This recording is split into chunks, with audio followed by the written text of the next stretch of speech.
Oh yeah, all right. 2 o'clock, let's get started. All right. So my name is Andrew Bolin. I have my degree in philosophy with a focus in aesthetics and Eastern philosophy. Over the past few MAGFests, I've done a lot goofier panels trying to relate cool philosophy concepts to wacky things like Donkey Kong and Sans Undertale, but this year we're going a little bit more seriously, so I needed some help from my friends. I'm Terrence Seneschal. My qualifications include having read at least 2.5 books. It's true, he did. I did. I've read 2 of them. What about you? My name is Stephen Caruth, local idiot. I will be playing the role of Testadora on this panel. Testadora is a famous ancient Greek guy who basically just didn't understand anything. So, what are we here to talk about today? Today, we're going to have a few commas maybe that don't pop up, but we're talking about video games are not art, previously titled Ebert's Revenge, as I'm sure you are all aware. So for the first few slides, we're going to have an air of professionalism, like this is real, which it is. And we're going to start off real quick with what's our problem, right? Video games right now are in a really cool state. You know, everyone's seen the Game Awards the last month, right? I'm sure all of the awards that were received, you all thought were deserved, and all of them made you very happy. No one got angry.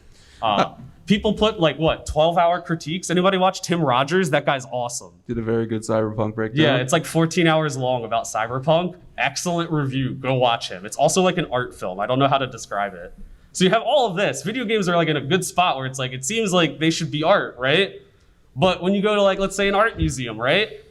What do they got? They got light and sound. Movies. You can watch a short film. Some of them will even be interactive. Yeah, they'll have photography. But no one's like, oh, here's the video game exhibit. They might even have controllers there.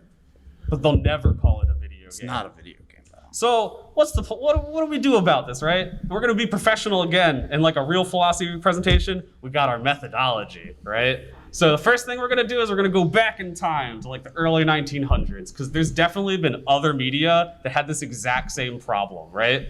And what we're going to do is we're going to look at how they struggled, what they did, and see if maybe video games can do the exact same thing, because that's kind of how it works. We got to copy everyone, right? Once we figure out what they got to do, we also have a big question that everyone's going to ask. Can you define art? I'm sure everyone has the same opinion about that right now, so we're on the same page. Good. After that, we got to look into the nitty gritty. Okay, well, we got a definition of art, right? What do we apply that to? What is art? What makes, my favorite video game not art? I love that game. Why isn't it art? I hate you. And then especially to help with that, we're going to talk about the word is. Is very important. Is. If there is a world record for the amount of times the word is said in a minute, we are going to hit that record. It's going to be gonna hit that record. Stop. Anyway. Please. No. And then once we do that, we got all our definitions, our applications, everything. We're going to go, okay, back to video games. Where do we stand? What can we do? And how do we move forward from there, right? All right, professional. So, start off, we're going to talk about film and photography, which had this exact same issue. Back when movies were released, everybody knows Méliès's Trip to the Moon, right? Yep. That was considered a thing for children. Children watch this. This is not for adults. This is a fun and game you pay a nickel to watch. This isn't art. Photographs had it even worse, because when philosophy started, right? Back in ancient Greece, you have Socrates, and he's like, art sucks. Hates it. He hates it, because for him, all art is it's like a mirror. You're just drawing a picture of a flower, but the flower exists. He'd rather look at the flower, right? It's an imitation of reality. But people are like, Socrates, you're stupid. I'm going to keep making art. So they did. And for a while, the predominant theory was that imitating reality made you fine art, right? And then you start going, and then suddenly you got Monet come in. Modernism comes in, maybe even postmodernism, and people are like, hey, we need to redefine what is art, because these don't imitate reality at all. There's nothing in there, so we got to redefine things, right? And that's why photography had a problem, because when you take a picture, what are you doing? It's reality. It's the exact same thing that Socrates hated. And so when film came around, it was the exact same problem as well, is that, what's a film? They're like, oh, it's just a bunch of pictures next to each other, just played really fast. What makes you art that photography isn't? And that's when film actually became art before photos. Mm-hmm. Because then you had directors going, no. We're not just showing pictures. It's all about how long they stare at the image. How is the image shaped? What is the lighting? How long do they stare at the image afterwards? And there's tons of like theory you can read where a guy's like, oh, here's the same image, and then he showed a different image after it and gauged his audience's reaction. It's like, look at all this control and everything. Photographs, paintings, all the art world is now doesn't do that. Only film can do that. Right, and with That's how it happened. Yep, and with photography it was a similar thing. Perspective came into account for photographs as art, including also how the film was exposed. Andrew was talking earlier about a cool sort of art exhibit he saw where there was photographs on the wall that the guy took them without even a camera. He just used special chemicals on the film and exposed them over time to develop an image. Yeah, they just have like weird materials now that they hold up to light at certain points and they're like, boom, it's a photograph. It's crazy. It was really cool. It was over in LA. There's like a mountaintop you go up to and they got a weird mansion. I wish I remembered what it was called, but it's a huge art museum. You didn't mention that it was on a mountaintop mansion. Yeah, like it it's was a beautiful Bond views of the villain. city, awesome art. Go there if you're ever in LA. I'm sure you can find it if you Google this. It's probably like the first result. So, big thing that we're gonna point out now, film and photography went, only we can do this. So, we gotta figure out, do games have something that only they can do that separates them fully from all the other ones, right? Personally, everyone knows you play games, right? So the gameplay must be what's different, right? Seems important. Yes. Like, let's talk about games I love. Who's played Disco Elysium? Yeah. There we go. Who loves Disco Elysium? All the same hands. Yeah, the of course. game's awesome. Everyone likes it. Who Disco played it? Elysium, that's a video game, No, right? it's not. That's art. What? No, that's a book. What do you mean? You read it. What do you mean? It's a book. You Are you- click through it. You read it. What, you you think that telling me- because you were playing a choose your own adventure book, you weren't reading a book? Wait, what about all those hardworking voice actors who read the lines to you? This panel is sponsored by audible.com. Are you telling me that everything Disco Elysium does is done by other media? I'm telling you, it isn't just done by other media. It is a book. You evaluate it as a book. Shit. Okay, different. Okay, what about a game everyone loves, not debated? Completely Everyone non-controversial. thinks it's amazing, not controversial. What about The Last of Us 2? Yeah. Oh, that's- well, hang What? on a sec there. Hang on a sec. Wait, what do you mean? The Last of Us 2, that's a TV show. What are you talking Soon to about? come to HBO. I pulled out a gun and I shot someone with my controller. Yeah, but the most important part of that game is the narrative, and the narrative is structured much like a prestige TV show with micro arcs in each chapter, constructing a macro arc that spans the whole game. Are you telling me that the majority of the beats of artistic moments in The Last of Us 2 happen in basically what are movies or TV episodes? Yes. Oh, what about, okay, who's played Frog Fractions? Yeah. That is a game I don't think any other media could tackle. Because you play a math game, and who wants to watch that? I don't. That's all Frog Fractions is. Go look it up. It's a free Flash game. Go play if Frog you haven't Fractions. played Frog Flash Fractions, is you should. dead. Go find it somehow. You can do it. I think Frog Fractions is a good one. I'm going to ask the audience, does anyone here think they have a game that doesn't do anything like a movie, book, or anything else? Does anybody here think that they know of a video game? What's it? Heavy Rain? Heavy Rain? That's, You mean the movie? that's a movie. It's interactive. There's no way you can have it as a. That's the thing about video games. You have interactions. You have branching narratives. Everything that comes to movies. But So that ties into what we were saying earlier about Disco Elysium, and then what was it, Black Mirror? What's it called? Black Mirror Yeah. has their special where you just They're- touch the remote. I and hit play when I start my movie. Yeah, and I then hit you a like button and select interact. different choices I for could it. pause it at any moment. Bandersnatch. Bandersnatch. I knew it that's was something like that. you and the FBC mask. So kind of a weird one and a little bit of a tangential one, but it's a board game, and I think it's called Train, where you are running trains and you're trying to optimize trains, and then at the end of the board game, you find out you're running trains and will not use trains. Oh no. Oh god. Oh,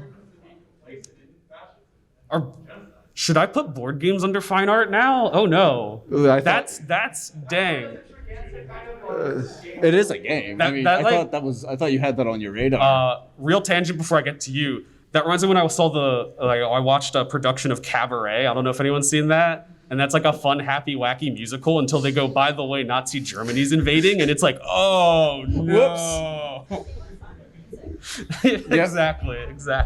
Anyway, you sir, last one, real quick. Yeah, so I feel like dating sims as a genre are a good example of things games can do that movies can't do, because they have their stories progress laterally as well as linearly. So if you're reading Twilight, the love triangle is always going to result one way, right? Bella is always going to end up dating Edward. But if we have spoilers, How could you? How dare you? yeah, if you're playing Dream Daddy, there's no canonic ending for who you end up with, right? Whether you end up with the goth dad or your college roommate or whatever. So you can think of Twilight, the video game, as the version where Bella both ends up with Edward and with Jacob, and it can sort of pull both of those versions of the narrative. And You can still. We're gonna be mean, and we're gonna respond and then move on. Unfortunately, but the Q&A is coming up. Terrence, you ever read a Choose Your Own Adventure book? Oh, I loved reading those old Goosebumps books. I remember I read one from Star Wars. I was like 8 years old, and I was like, I'm choosing my adventure. It's like, oh, Darth Vader's here. What do you do? I was like, oh, I'm gonna shoot him. And it's like Darth Vader like takes your gun and arrests you and sends you to the spice mines where you suffocate. And I'm like, whoa, I'm 8. Anyway, obviously hard thing and kind of nitty gritty. So I think we got at least one respect, right? Something unique. And I think we got some games, we got some feedback. I think we're getting closer. All right. So how do we move from here, right? Can we define art? Us, right now. We're going to do it. We're going to How? solve this 3,000-year-old question. Yep. in We're this right. Everyone's been 5-minute wrong. We're gonna next do it 5 before minutes. 2:30. Yeah, let's go. All right. So we read this guy. I think it was it Danto or Dickey? It's Dickey who does this. He's talking about a really big argument that Weitz talks about, which is that art is too general, and so are its subgroups. And because its subgroups are so general, art cannot be defined, right? You have all these like different types of books, different types of movies, and they're not similar almost in any way, but they're all supposed to be art, which is similar to every single thing in art. And he's like, that's impossible, right? And Dickey is like, no. What you have there is you're looking at apparent things. There are non-apparent things that you can do, and it's those relations that create art, right? So something that like isn't apparent is the relation to the artistic intent.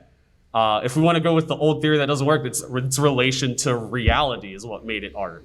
And someone who just looks at a pretty picture wouldn't know that until someone says, oh, this is related to reality. That's what makes it art. It's something you have to be told in a way, and that starts getting its relations. He also has like a logical thing where he's like, oh, well, games are really general, right? But MLB baseball, that's very specific. So just because games are general doesn't mean that MLB is specific or general, right?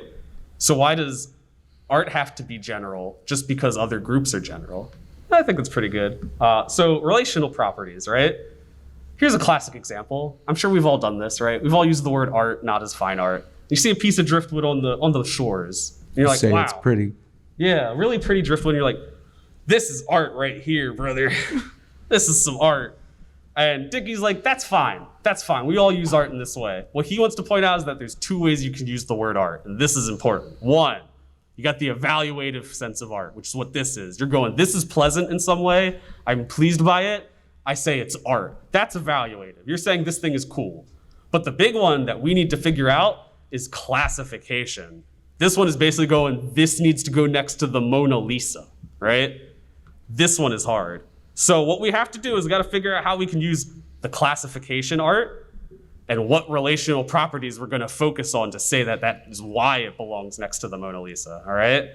And this is where we get to the sad part. Is.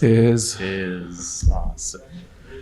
Webster's dictionary lists 252 definitions of is. We are not going over them here because that's a frankly ludicrous number of anything. We're going to add another instead. All right. This is going to be a mouthful, but stick with us. We're going to get there. Arthur Danto, very cool aesthetics philosopher, well respected. He says that we can figure out when something is art by the way we use the word is. And he does a little bit of a logic trick to help us figure why that's so. So there's a big famous artwork called Oldenburg's Bed.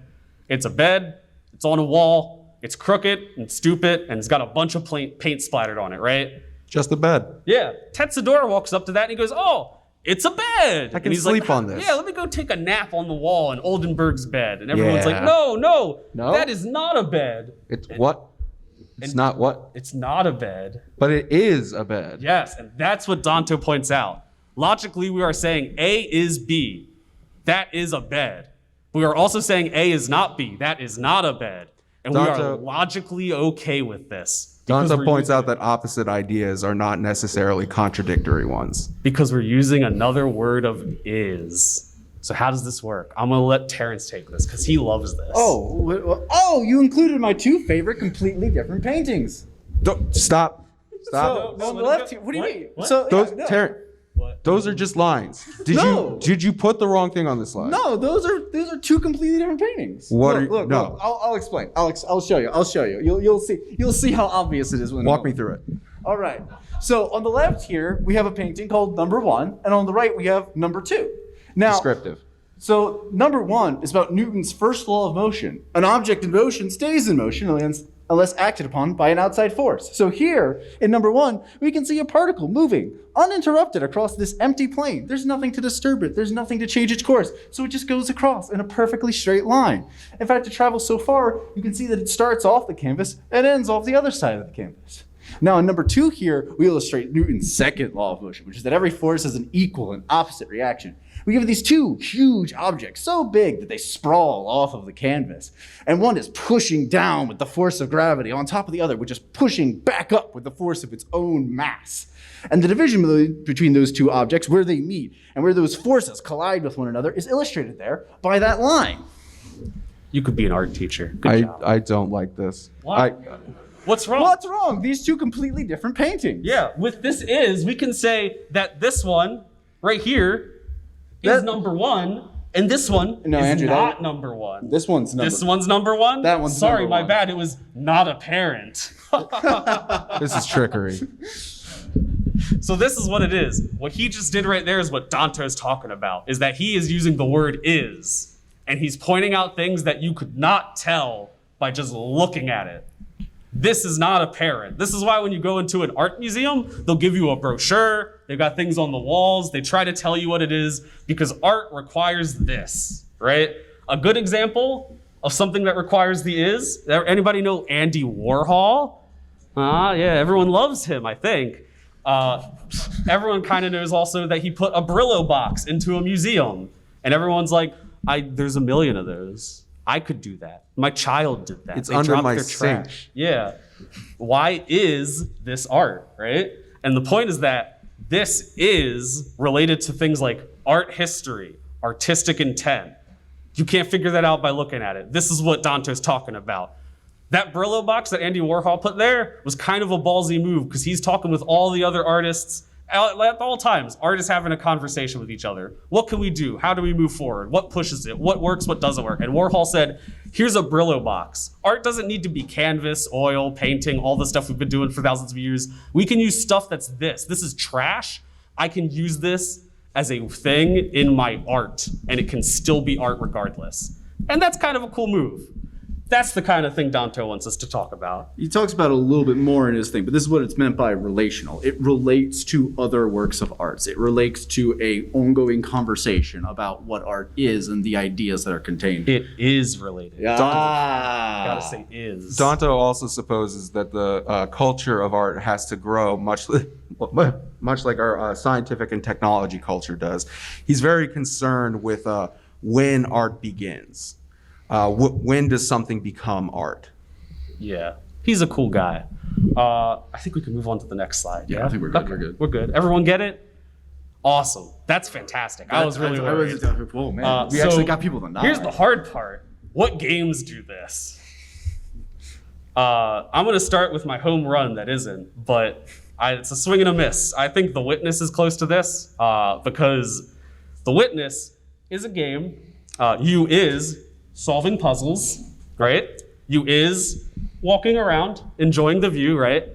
But The Witness is a practiced Zen meditation because Zen Buddhism talks about teaching without words. And I remember my one advisor told me the story. He's like, you could go to a Zen monastery. They're pretty accepting of anyone, right? And you're like, I want to learn Zen. And they're like, awesome, cool, come in. And you're like, cool, what do I do? What do I do? They're like, you know what? You make the waffles every morning. And they're like, awesome, let's make some waffles. And then like a year goes by.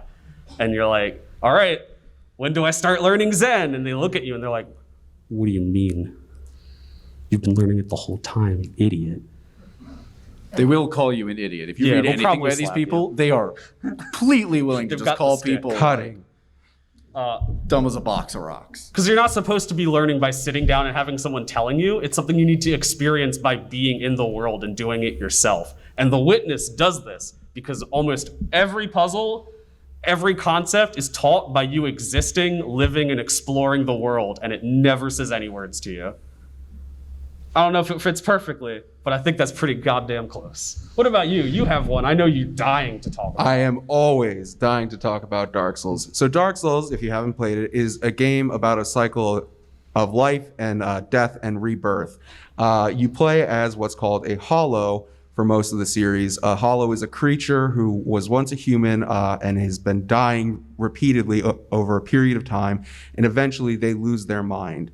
So the game communicates its themes of entropy and this life and death cycle by having the player go through the same thing. You play Dark Souls, you die repeatedly, it's difficult, it's trying, and eventually some people put down the game and they say, this isn't for me. And that is, in that case, your character has gone effectively hollow. I'm gonna be mean. I did this before. Don't do it. What's the is? Too late. Okay. Fuck. What about you? I have a third one here, but I mean, if anyone hasn't played Sayonara Wild Hearts, you should go do that. That game's lit. It's only an hour long, too. We did have to resist the urge to just not make this a list of games we really liked. I got to which is make sure we're always on the time. temptation. We're on time. We're on time. All right. All right. Yours, So go. the fourth one on our list is Cruelty Squad. Cruelty Squad is misery. Who has played Cruelty Squad? Yeah. Oh yeah. Who wants to? Yeah, that guy in the Who wants to get a visual of what Cruelty Squad looks like? Do not look at this. Yeah, look at this. Look at this game. Look at that life blob in the corner. Look at the border on it. It's great. Whenever I play this game, I feel anxious. I have vertigo. I start getting nauseous. 10 out of 10. You should all go and buy it right now. What Cruelty Squad does, and I'll illustrate this through a very specific example of it. What Cruelty Squad does is that it gives you this oppressive, constant feeling of like needing to think about the monetary value of things. So it's one button press, and not some obscure button like Y or whatever. No, it's tab. You press tab, the entire stock market opens up, and you can buy and sell at any point in the game. You're crawling through a vent to sneak into a facility. You can just open up the stock market. You can go see how much that guy's kidneys are worth right before you shoot them and steal him from him. They drop organs, and you're like, oh shoot, that's $500. I need that. And at all times, you are thinking about, how are my stocks performing today, even as you're gunning down people in the middle of a lobby? When you die, it costs money to respawn. Otherwise, you go into poo-poo mode, and it sucks. Poo-poo mode. So, Cruelty Squad very effectively illustrates the weight of this constantly having to think about money and constantly having to think about the value of things. It just does it really, really well, which is why I sit here and I recommend it highly to all of you. And I don't think this is something that you could really effectively do. And like, sure, you can make a movie that looks bad on purpose. Oh, I got bad news for you, buddy. They made Cruelty Squad. It's called Metaverse Walmart. Ah, shit. But that's just real life. Oh no. All right, so these games are cool. I think we're almost there, but it feels like we're having a hard time getting them in this box we've made of like, this is the relationship. This is what it has to do. This is what it needs to do. So maybe we're doing this wrong. Maybe. Maybe if only philosophy has been wrong and we need to shift gears. If only there was some better way to do this. If only instead of looking at what is art, we saw what art did. I wonder who talks about that. Oh, wait. Hold up. He's bald. He's mad. He hates jazz, but he loves art. And he never smiles. You will see him smiling in a second. It's Theodore Adorno. Whoa! No one can read this slide. Yeah, good. They should look at his face. He's the best. Theodor Adorno's a cool German philosopher who got out of Germany right before things hit the fan in World War II. And he moved right into like Los Angeles, like right around Hollywood, and had the biggest culture shock I think anyone could ever have. And that's what inspired a lot of his writing, because Adorno was really concerned about where art was going. He saw it shift from something that was like, I mean, here's a question. How many people have music on at all times in the background forever? Did you go to a Starbucks? Were they playing music? Were you walking around outside today? Are they playing music on the speakers? Interesting. How many people can just sit there and only listen to music and do nothing else? It's kind of hard. Yeah, there's a few. Congrats. It's difficult. And that's the kind of thing Adorno doesn't like, is he's like, oh, it feels like suddenly they're making things just for us to ignore in a way. When music was a thing that you're supposed to engage with, it should affect you. It should make you engage with the world around you in a meaningful way, not, oh, this kind of makes my Starbucks visit, I can ignore it a little bit more. I can just like, oh, I'm just listening to music, look away. I don't want to talk to people, I think where Danto is very concerned with where art begins, Adorno is very much concerned with where art ends. He talks about how art is made in a specific context of a period of time, and gives a specific example of a Victorian novel called Madame Bovary. Madame Bovary was written at a time where the nuclear family, Christianity, dictated very specific relationships when it came to sex. So Madame Bovary was an adulterous novel. It was taboo. It broke the mores of the time. It was very scandalous. And that's sort of what made it art.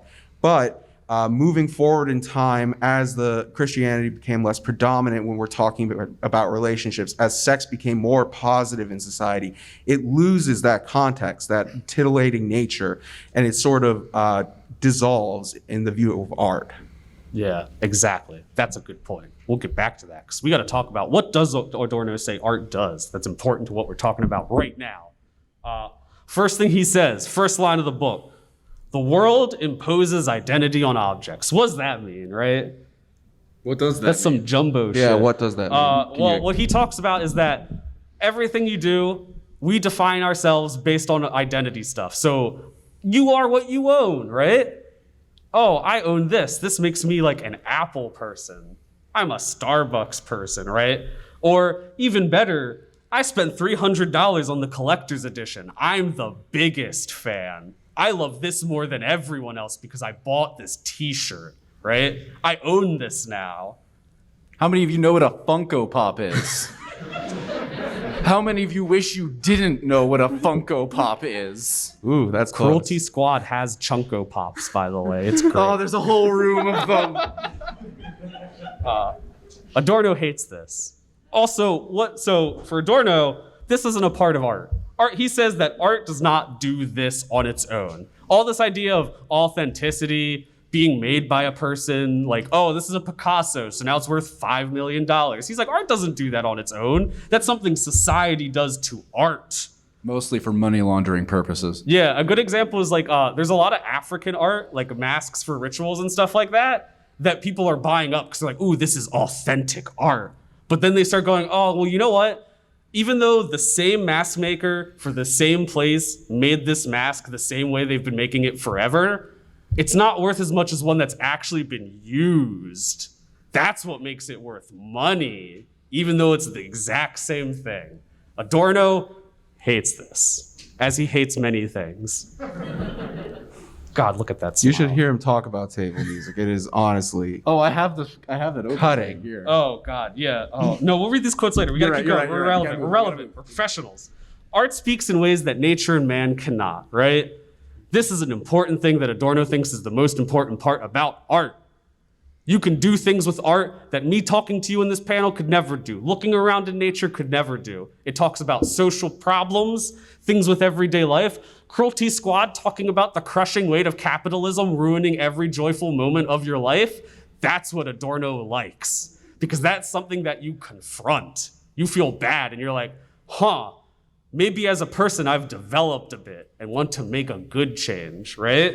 It poses questions. So like you watch that really cool episode of Star Trek, maybe that's not fine art, who knows? But it's like, oh, here's a problem. And you're like, wow, this is really similar to a problem in real life, right? And it's like, oh, here's the answer. And that doesn't solve it. No one goes, look, they solved it in Star Trek. But you start to go, oh, maybe this problem could be solved, right? And you start to change, right? And this does not mean, Adorno hates this, that you just go, oh, fun example, right? I'm gonna put this guy, he's Donald Trump in my thing, right? And you're like, oh, I see, it's him, okay. And Adorno's like, no, that's too obvious, that sucks. On the nose. It's gotta be like Madame Bovary, where it's just so entwined with the social commentary of the time that it's relative and you understand it because of that. You have to confront that, right? So I think if we look at art does some cool things rather than, oh, it is art, maybe we could turn back to games, right? Maybe games aren't so bad after all, because games do things, right? We don't need some old man in a crusty museum to tell us that games are cool or to tell us that we should not play them because they're for children and babies, right? Games, I mean, what do we have? We have communities that form around games. Adorno likes that. Things like support groups, right? I know these guys because we play games all the time. I met my boyfriend and the first thing we said was, yo, what games do you play? And we connected. Things like that is great. Video games, we've mentioned a few, right? Yeah. Social commentary, problems. They try to make you confront these things. So what if maybe I have to watch a movie in the middle of my game? So what if I'm reading a book like Disco Elysium? Disco Elysium makes me think a lot. Yeah. So you're saying lot. that we, instead of focusing on what art is, we should be focusing more on what art does and try to use that to determine whether or not something is art? Just maybe. I don't have an answer because that's not what this is about. I also have an empty point, so who knows? Who knows? That's a good part. But yeah, I think games are pretty cool. So with that, I think we can end with an Adorno quote, right? Yeah. Yeah, which one? Which one? This is the dinner music. Oh, no, not dinner music. Give me the one dinner- where he's like, anyone who says that they enjoy art is an idiot. That's my favorite. Whatever, we'll find it That's- later. The whole article is like that. He's wonderful. He's great. Anyway, there's our sources if you can read that. It's They mostly cannot read this that. book. Mostly this book. I'm sitting here and I can't. They're read here, I this. swear. Yeah, that's true. Yeah, just get what's this book called? Aesthetics, Comprehensive Anthology, 2nd edition. Yep. Yep, there we go. Thank you for the panel.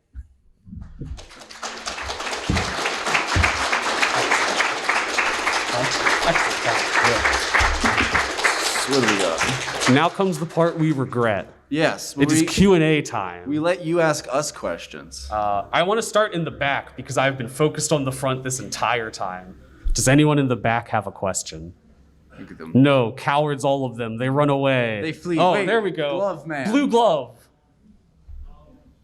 You can come up if you want. It might be hard to hear. All right, I'm going to use my theater training that I haven't used in like 5 years. So when you talk about the sort of concept of like art being about like how it's like uselessly defined art because the subcategories are so broad. When you say subcategories, do you mean things like mediums of art or like types of art, like things like performance art? Is it like how the art is constructed, or is it more just a genre? Similar to genre. So like you said, like performing arts and books, there's not really a lot that's similar to that, right?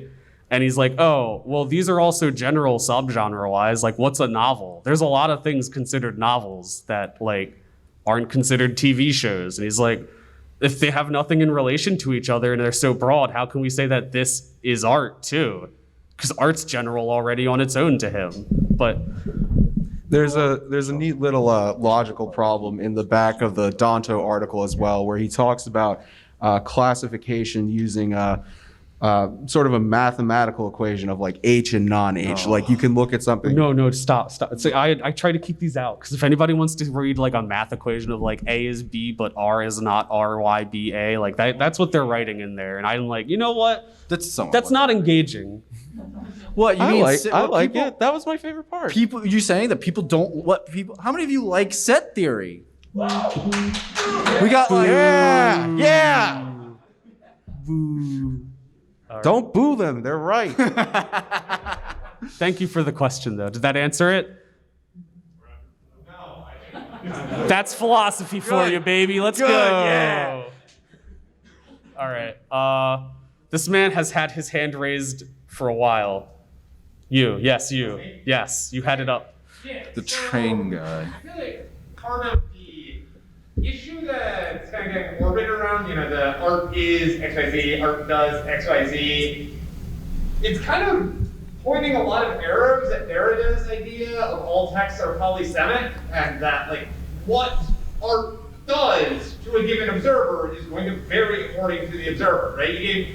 I love your example of like the two straight line drawings, like, oh yeah, this is a, whatever, an illustration of Newton's laws of motion, and this is some other bullshit that I can't even remember. And, we can make 100,000 of these, right? And that we're, in any given piece of art, whether we're talking about fancy schmancy museum art or, the most, whatever, the crass commercial art, that goes on your junk mail, like there is room for interpretation that what it is and what it does is not something that exists inherently in the object, but is something that is kind of created in the experience of interacting with it, observing it, kind of bringing your own biases and experiences to it. I think I understand your question. And this one will require a lot of reading because we had to cut down some slides. First things first, my roommate hates us because we had this conversation. Philosophy's kind of decided already that there's a difference between art and craft. I'm gonna say a hot opinion here that Bob Ross doesn't paint art, but he makes finely crafted paintings that are very good. I love Bob Ross, please don't hate me, right?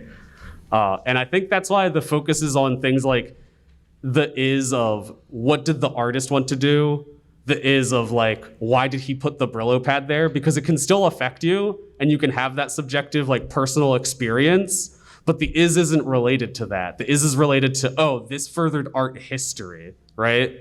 And that's something that like you can say without having to worry about or step on someone else's like, oh, I had this wonderful experience and go, no. See, it is this. It's like, it doesn't matter. You can have your experience and love that. And you can still have that is on the side to help it be defined. Can the people in the back hear the questions that are being asked? Okay. All right. Oh, okay, a lot of questions. Okay, way in the back. What? Yes, that is you. One is a quick clarifying question, because I think I missed it, and then so you said that Adorno was concerned with making things that people, or at the end of art. Who was the person that said, when does something become art? Arthur Danto. Danto. He has a Zen Buddhist quote in there too. He's kind of cool. Awesome, thank you. And then I asked a question, and apologies if this was addressed, you can just say, forget that later. So as we're talking about kind of like genres, art, categories, can certain things within a genre, can some be categorized as art and some not? Like I'm thinking about the context, I'm a writer. And so, there's literary fiction and commercial fiction. And tend to argue like literary fiction is art, while commercial fiction is like more functional, right? And entertainment as opposed to art. So like, is that part of the conversation too? Like that we delineate specific objects within genres? That's similar to the craft and art conversation where it's like, oh yeah, Last of Us 2 is not art. Oh yeah, hate me. And then like, The Witness is art. This is all my opinion. You can feel free to disagree. I want you to hate me. Okay, who hasn't had a question answered? You. Yeah. So this might sound random, but I'll try to just clear. So I'm an artist and art historian, and I'm a middle school art teacher as my job. And something I really try to focus on is globalizing my art curriculum because my background is primarily in ancient pre-Columbian American art, like Mayan and ancient, like Andean art, and then Central and Western African art. And I think something that I try to reckon with a lot is, you mentioned like the difference between art and craft. And I think a lot of people, like you mentioned with masks, or even like ancient American ceramic vessels, that maybe the vessel is like a vessel, but then the stuff on it, like what do you define that as? And I think with art, I guess, epistemological definitions, I think, like, I guess my question is, how do you reckon with like Western epistemology relating to art when there's so many different cultures and they're primarily talking about the Western tradition of art? Like, what do you think, like, I guess this tradition, which maybe this isn't talking about games at all, but I guess I'm wondering, like, what do you think about that? And do you think that, like, art can just be a word when there's so many different cultures that might not even have a word for art? Like, ancient American cultures didn't have a word for art. And I wonder what you think about that. That is an excellent question.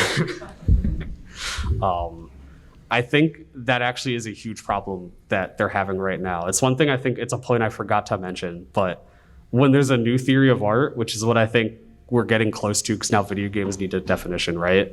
The new definition of art has to contain all previous artworks. You can't just make a new definition and go, this is an art now, because it was art. And if you remove it, then the idea of relational properties falls apart, because now you're saying they change and they don't work. And I think that might be why we're struggling right now with that, because as you said, like some cultures, their art is different.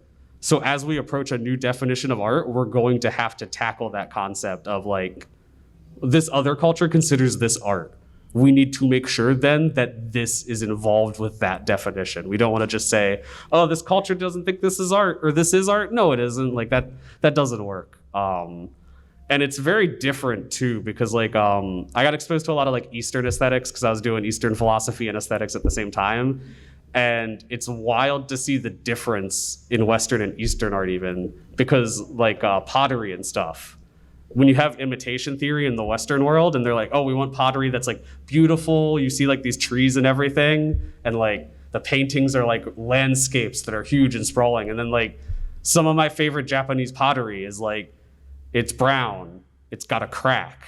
And they're like, this is art. And it's amazing. I love it.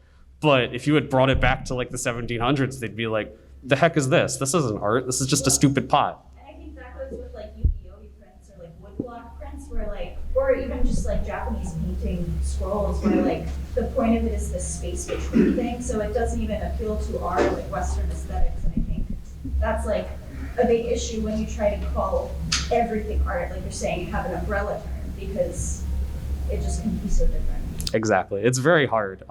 Thank you for that question. That's awesome. All right. Another question. We definitely got time.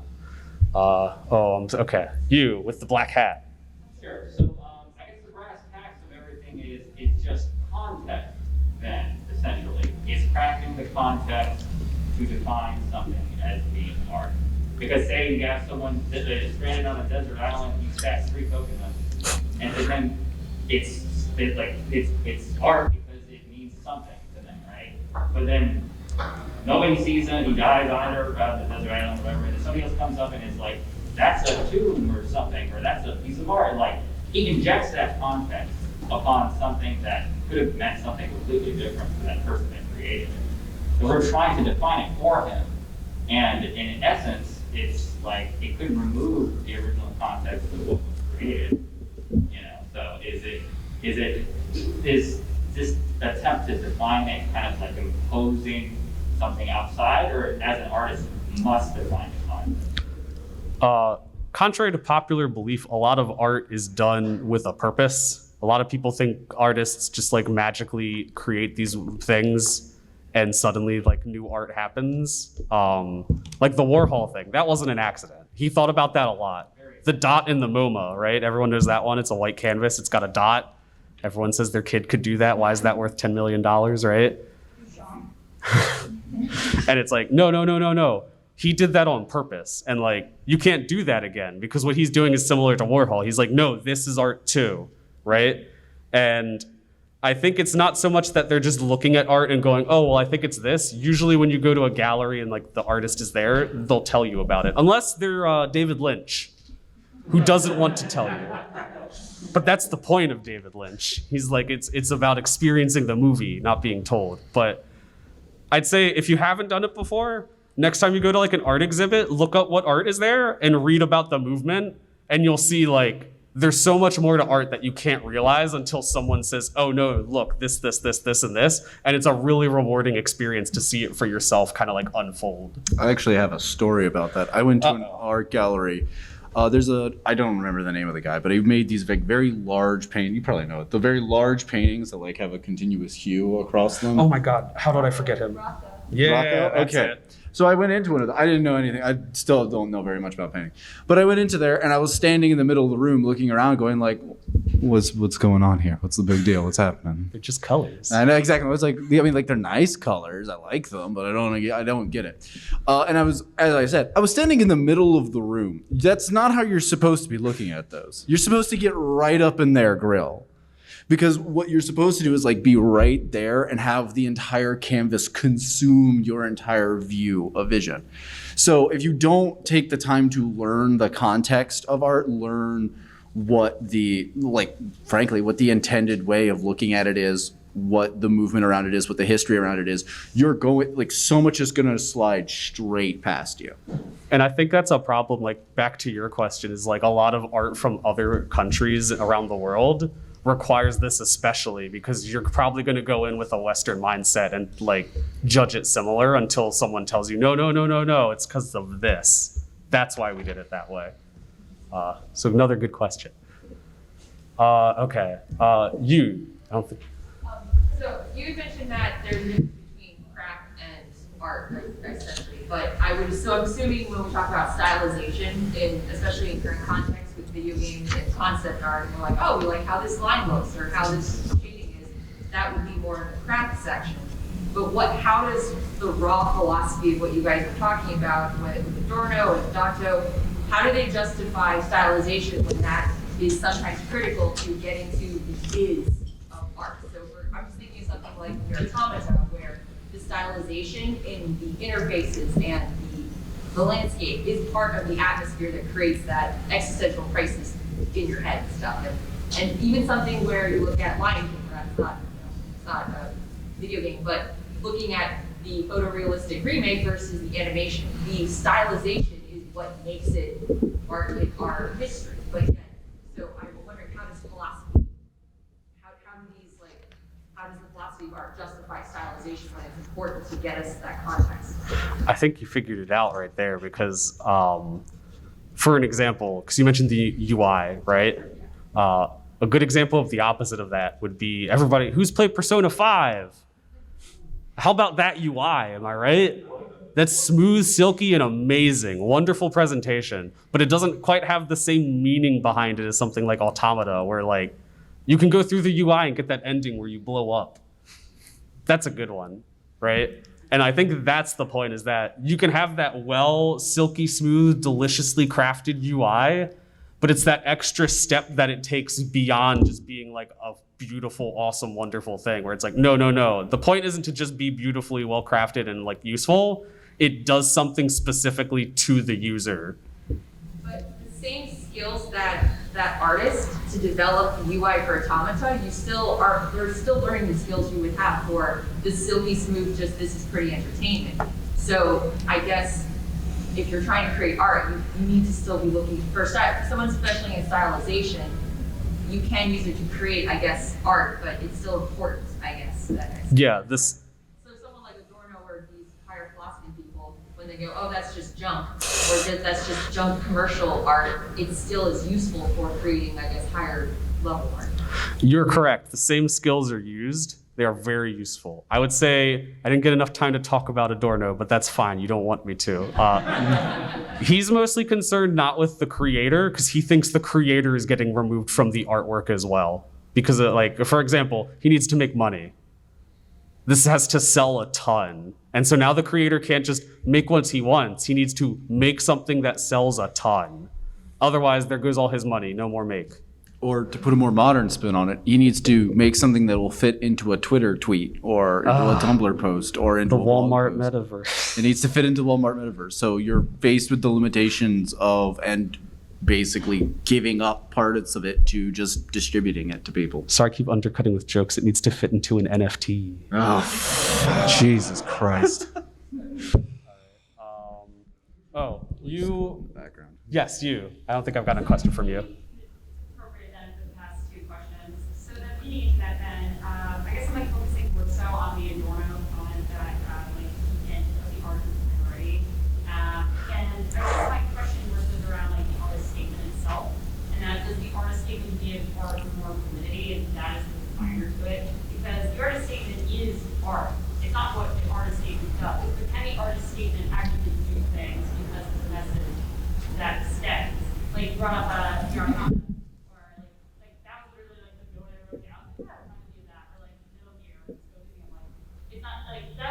these are stylized and they're beautiful, but like they leave you with something. And the thing is, like, there's the effect that you interpret, but then there's also the intended effect by the creator. And like, which one actually defines art more heavily, the effect post or prior? That's a good question. If I had to answer it like Adorno would, I would say it almost doesn't matter as long as you can say that your life has been enhanced in a meaningful way by it. Like Metal Gear Solid 2 is really cool. If anyone hasn't played it, that game, Kojima, I think, basically read Baudrillard and then just wrote him verbatim into that game. It's why, like, Baudrillard was the guy who figured out what the internet was before we did. And he talks about realities that are there that aren't real. Oh, is he the simulacra guy? Yeah. Oh yeah, I love. He basically predicted NFTs. Yeah, I was about to say he predicted NFTs. And I think that's what Adorno wants, is like, he wants you to not just interact with something because it's like, oh, I got like a garden variety emotion, and then the next song started, and I'm like, I don't care anymore, right? He's like, oh, this developed me as a person. Or like, you could even go see like a Marvel movie that Adorno would hate, but like, oh, I went to see it with my boyfriend, and we had a lovely date and grew closer to each other. That's fine too for Adorno. So I don't think he's trying to say you should or shouldn't like things, but should be critical of how you spend your time with things, basically. What's important. So it's more of like a critical conversation versus like creating binary. Exactly. In Cruelty, I'll bring up the button from Cruelty Squad again for the stock market. That button exists in real life. It's called the stock trading app on your phone. No, we don't do that. I don't do that. Are you gonna go to Crypto Land? I'm not gonna do that because I played Cruelty Squad and now the thought of money sickens me. When you play that game, it feels like it hates you. It does hate you. All right. Yes. Blue glove. Something that like I thought of when we were talking about games like Cruelty Squad, like the limits, is that like games like that, games that have core mechanics which are designed in and of themselves to be unpleasant to experience, will often have poor critical reception because it's a video game, so it's supposed to be fun. Like that's something that has logic right into, where it's like this, it's a Russian game, and like Russian novels and Russian movies, I think there's a quote like, if the author, the person experiencing it, and are both in great pain, then you know it's a Russian masterpiece. I think games have a problem.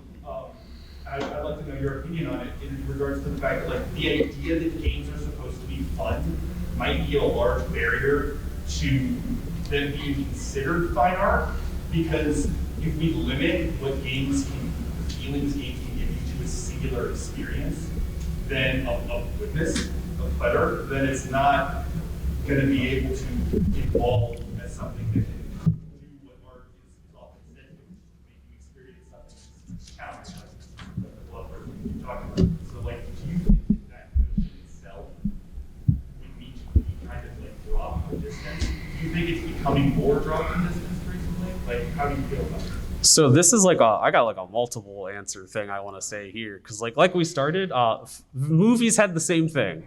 These are for children, right? And then as we matured as a society, we looked back and went, wait, no, this is something different, right? So it might just be a little bit of the time. And then I also think I want to go back to that quote Adorno said, where he said, anyone who says they enjoy art is an idiot. I actually have the exact quote up here. because- Yeah. I found it too. He's not saying that, oh, you love art, you're stupid. He's saying, oh, God. He okay. calls it a perverse bourgeois practice, the employment of art as a dispenser of solace. He doesn't necessarily want you to go to art just to seek comfort. Although art can be comforting, that can be what it is. But it should, as he said, it should give you a variety of emotions. Sorry, I got to stutter. All good, all good. Yeah. What do you want to say? Oh, I was going to say, I found a different quote from Adorno that also talks about this. To fetishize the enjoyment of art is to be crude and an insensitive person who tends to give himself away by describing something as a feast for the eyes. Adorno is sick. You should just read him for his burns. It's insane.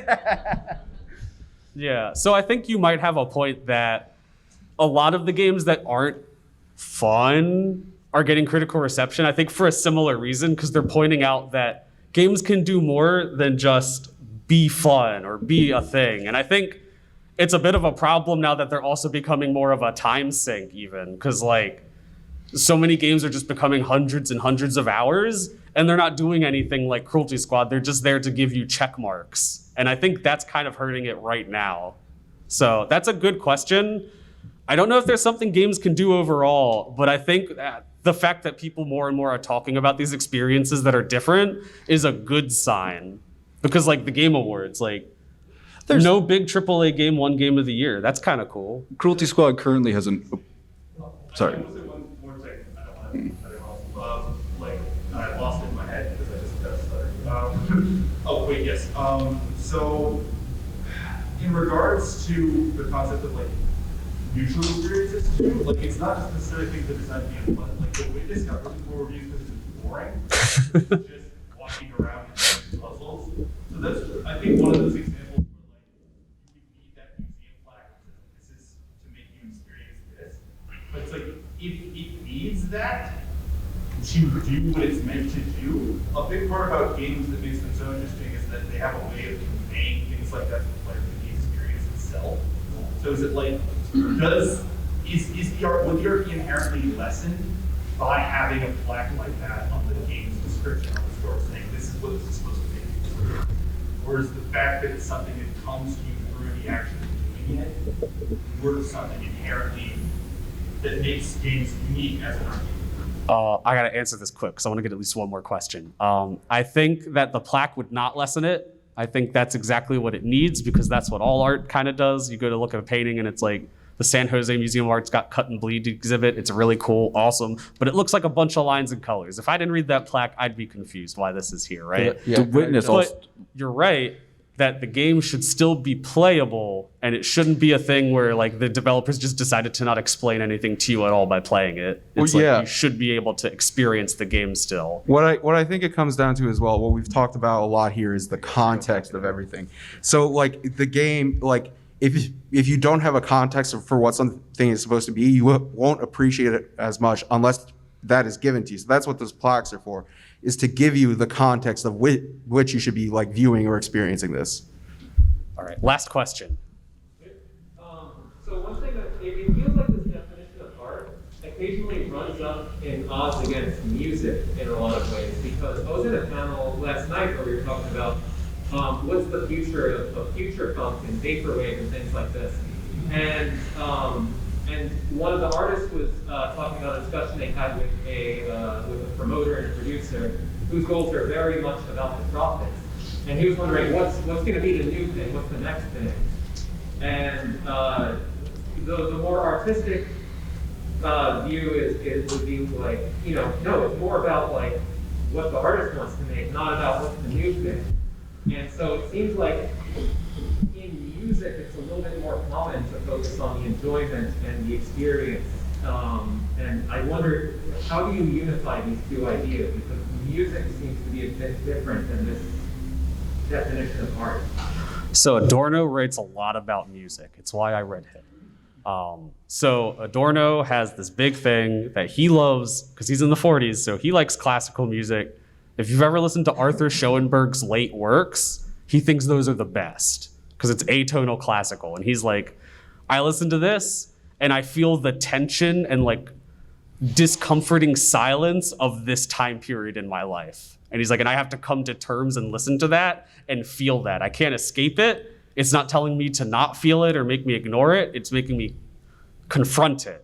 And that's the kind of music he would say is fine art. And I think over the past like 100 years since then, well, less than 100, but there's been plenty of music that does similar things. Like I've listened to a ton of music also. Like that's my main artistic media, if I had to be honest. And I think there's nothing too bad about art that does make you feel happier or experience other emotions, right? It's all about the art and music that tries to trick you, I guess is the way Adorno would put it, because it doesn't talk about anything specific, right? It just is like, oh, I feel bad ever since you left me. And it's like, that could be someone close to you dying, someone leaving you, like a friend, a breakup, that could be anything. And that's on you to feel that emotion, right? That's not the music. That's a technical question, but unfortunately also I'm out of time. So I want to thank everyone who stayed for the Q&A and everyone who came. Thank you so much. Have a great MAGFest.